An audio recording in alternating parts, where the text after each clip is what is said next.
Hello, my name's Mark James from the Global Pre-Sales Organisation. I'm going to talk to you about OPI and payment solutions. The aim of this lesson is to give you a clear understanding of the OPI strategy, what Oracle is doing with payments in F&B, help you understand the key terms and their relevance within hospitality, and understand our customers' requirements and signpost you to further information around our payment service partners. I'm going to start with some basic terms that we use all too often, plenty of three-letter acronyms that quite often confuse people. So the first off is PED, payment terminal, chip and pin device, pin entry device. The most visible component in the whole process, typically the one that customers state as their primary requirement, but as we'll see later on, it's less relevant perhaps. PDQ, I think it was named because they were pretty damn quick compared with the old carbon swipes that we used to use. Same as the PAD, effectively just a more traditional name. EMV is the global standard for chip card technology, basically chip and pin or chip and sign, as well as contactless. So all modern solutions are EMV. P2P application is something that we hear a lot, which is around point-to-point encryption, and basically it ensures that the customer's data is not exposed as plain text in any part of the transaction. Very complex encryption is used, so basically from the card being presented or inserted into the machine, the bank and back, no plain text is discoverable that could be used by hackers, etc. The next stage on from that is a P2P solution. In fact, all of our partner applications will be P2P applications. A solution adds something called a PIM, which is a P2P instruction manual and process.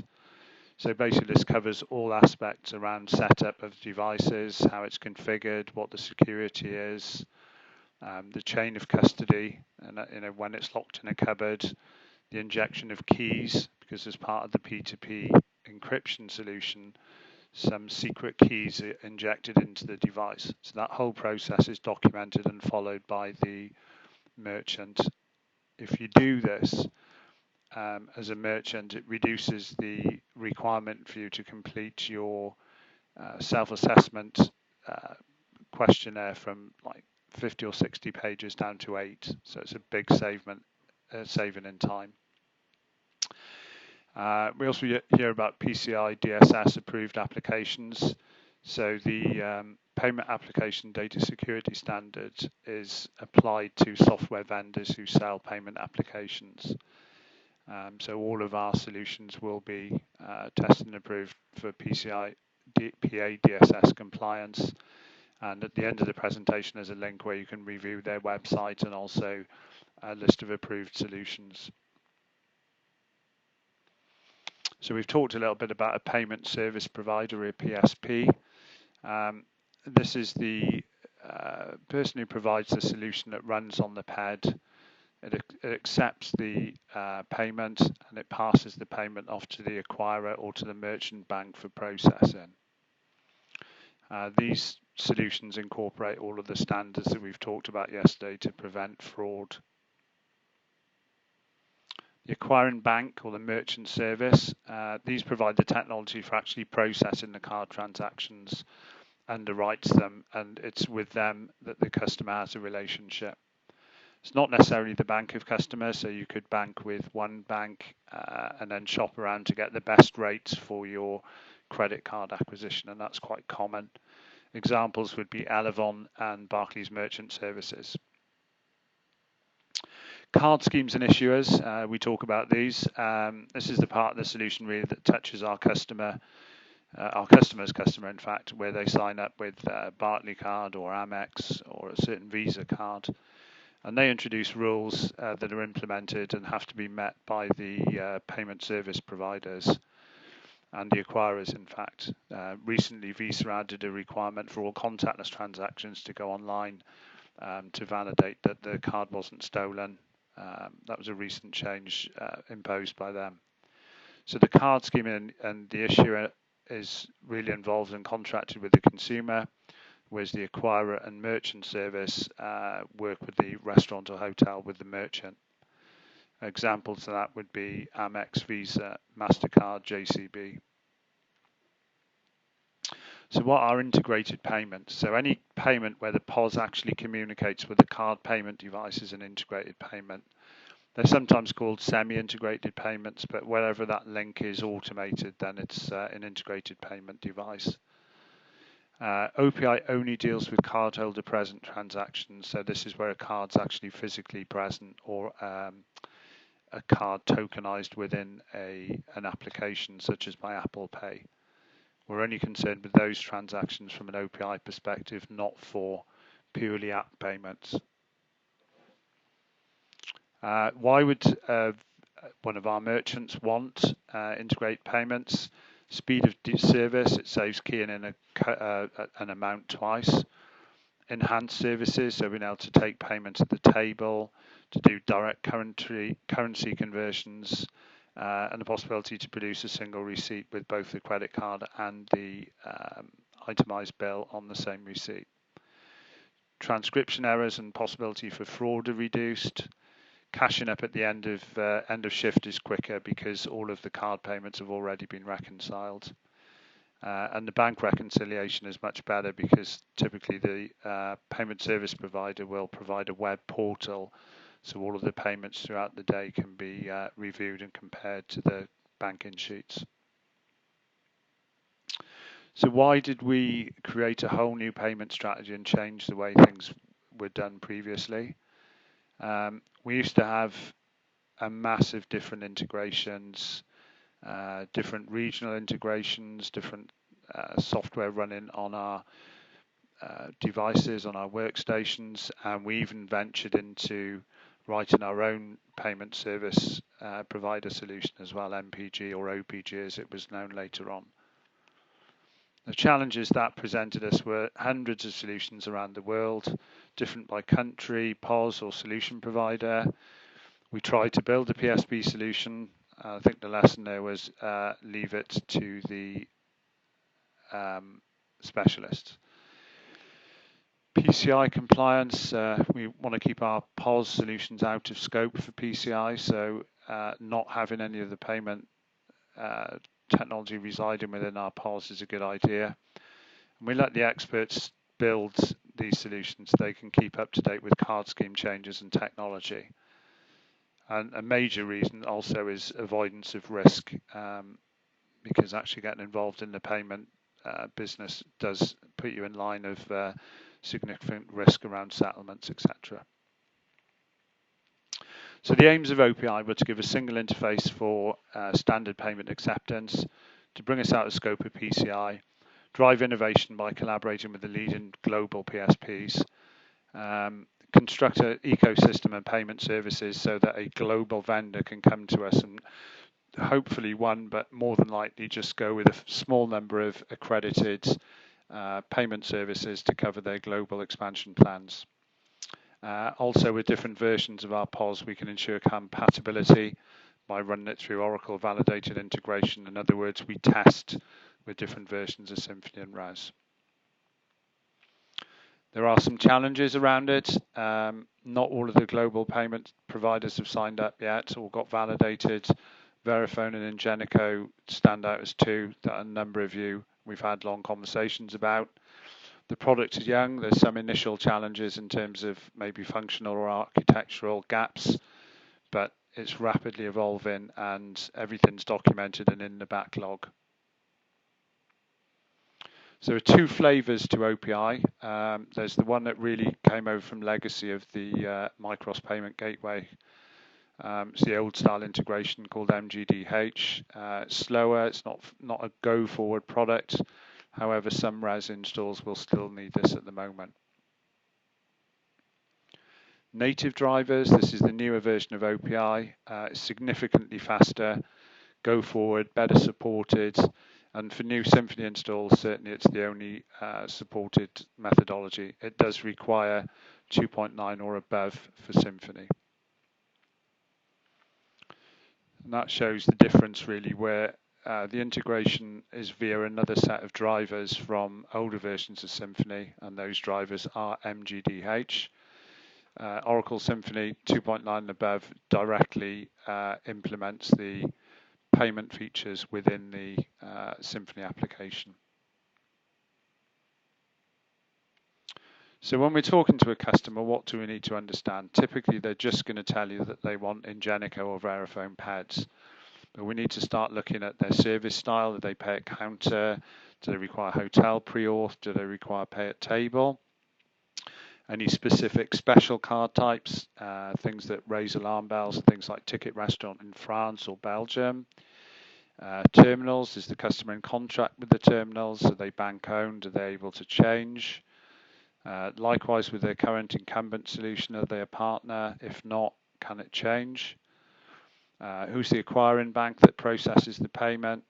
PCI, of course, is a given, but our P2P solution is going to be a valid cost reduction option for them moving forward. And we should look at what countries the customer currently operates in, and also future plans, so that we can look at and at least raise those requirements early. So the typical models, pay at counter, typically high transaction volumes, very retail centric. Fast transaction time is very important, and offline authorization capabilities. With pay at table, it's actually the PED or the PDQ that drives the transaction and retrieves the bill from the POS.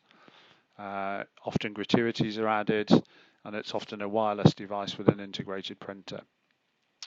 For pay at reception, for our hotel folk, the reservations can be tokenized and charged further forward.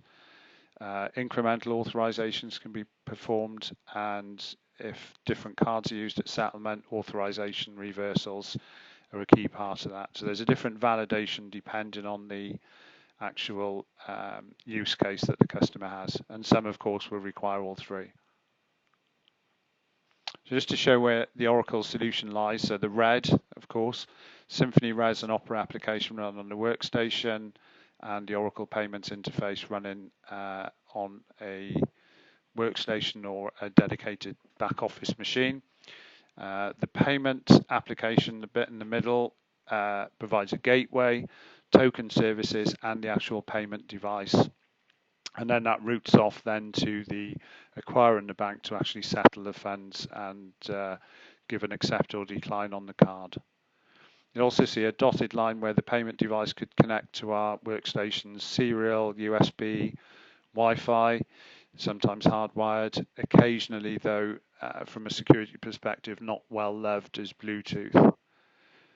Serial is still prevalent these days. A lot of our customers in airports work on a shared network, and they have to pay a fee for each network device. So obviously, if we can go serial, there is a monthly service charge saving for them. So now we've got all the components, we can start looking for a solution, and there's a couple of points of reference. There's an Oracle Payment Interface Validated Solutions, which you can look for your Symphony version, the countries involved, and the status of the validation. Additionally, there are drill throughs on there into the battle cards. These are being updated currently, but there is a subset for EMEA, and that lets you look at high level the payment types that are supported, the card brands, any functionality specifics, the terminals that are supported, the acquirers, and the countries that the provider operates in. I'm also going to get these updated with a contact detail for you, and then the next stage for a straightforward engagement would be just to contact the person here who will be in their pre-sales organization, and they can start getting into the specifics of their application. I would say that this gives you a perfect combination, and not always will all devices work with all acquirers in all countries, so there will be another level of detail, and we're working on how we can present that. But for initial selection, this can be quite useful. Give you a sample there of PXP and another one of SagePay, particularly UK and Ireland based. So what do we sell? So in terms of your order documents, the things that we sell are the generic credit card interface, which is a perpetual license for RES with support and for Symphony on-premise, or the cloud service for Symphony Cloud Service. Maybe professional services required, which we may sell or a partner, validated partner may do. We do not sell terminals or payment applications at all. The payment service provider will sell terminals. They're professional services if required for the install of the solution. They may do value-added services on top of that, such as DCC for currency conversion or a P2PE solution, and of course their standard processing fees. Just cover off some more terminology, I guess. Contactless, wearables and tablets. There's some things like Barclays BPay, which is basically embedding of a tag. Uses something called NFC, near field contactless, which basically allows you, in the same way as presenting a chip and PIN card, to present one of these devices to a standard credit card machine. I have one on my watch. It basically looks like a chip that's been cut out of a chip and PIN card, and I can present that and make payments without anything else. Typically fixed transaction limits and a wallet account that gets topped up from your main bank account. So every time I use my watch, I'll see a payment go through to top that up by £10. Smartphone, Apple Pay probably the most prevalent of these.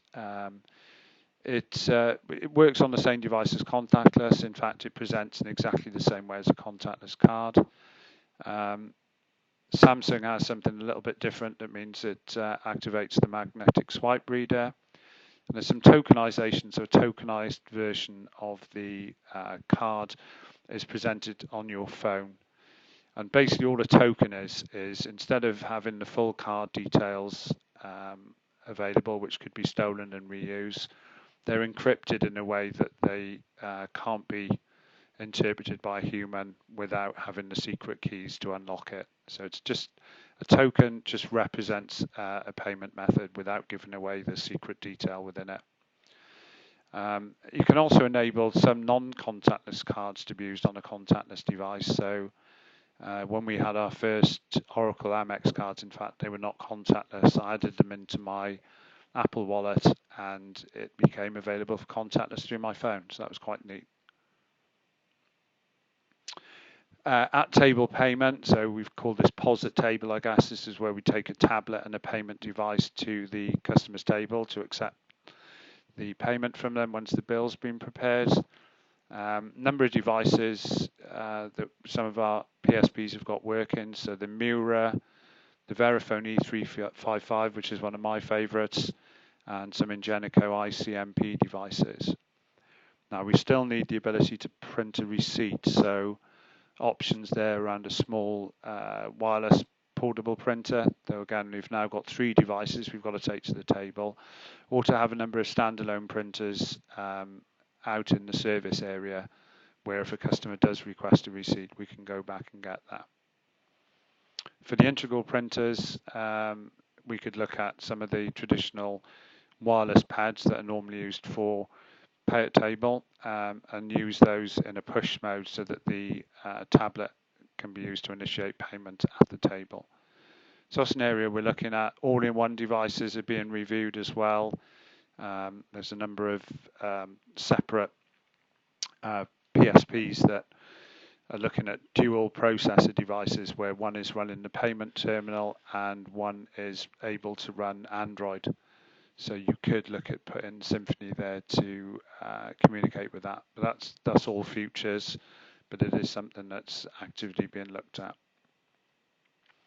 So where are we now? Hopefully after this course, pre-sales, and in turn sales, consultancy and support teams are prepared for OPI. 20 plus, I think it's a lot more than that, but at least 20 PSPs have signed up, covering over 50 countries.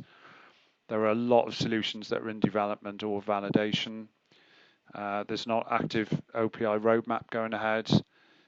New versions of POS and PMS are implementing the native drivers.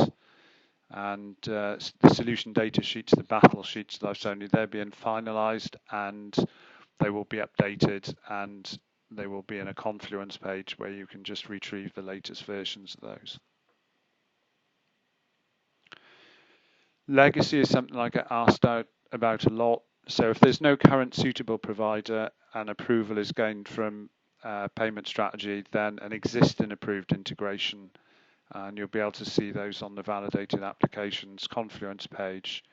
As an example, Pepper has been used, I think, recently. Professional service will be required to set up the interface. The interface will need to be bought from the third party, not through us, whereas previously it might have been resold. And the generic credit card interface is still required. So we've covered quite a bit of information there. Hopefully that's covered most things, but if you would email me on the contact details on the next page, then I can hopefully respond to you or get the information that you need.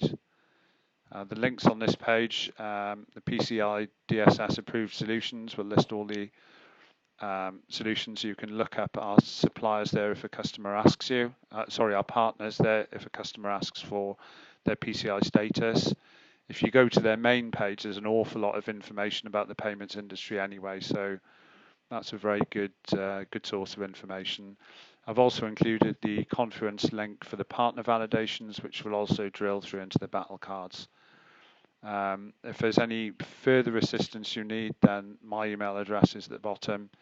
You can click through on that, and I can help you on most payment requirement answers, and if I can't, then I can find someone who can. So thank you for your time on this, and just get in touch with any further issues.